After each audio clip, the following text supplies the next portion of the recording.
উপন্যাসের উপর সবাই কেন এত আসক্ত জানেন? যখন কেউ একা থাকে তখন উপন্যাস তার সবচেয়ে কাছের বন্ধু হয়ে ওঠে। কিছু উপন্যাস শুধু গল্প বলে না, বরং একটি সময়, সমাজ, সংস্কৃতির চিত্র আঁকে, যা পাঠককে অতীতের সাথে সংযোগ ঘটাতে সাহায্য করে।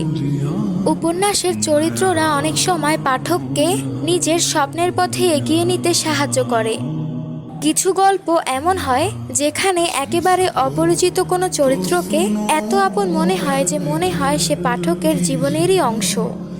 কিছু উপন্যাসের চরিত্র এত জীবন্ত হয়ে ওঠে যে পাঠক তাদের আনন্দে হাসে, দুঃখে কাঁদে এবং কখনো কখনো তারা সত্যিকারের বন্ধু হয়ে ওঠে।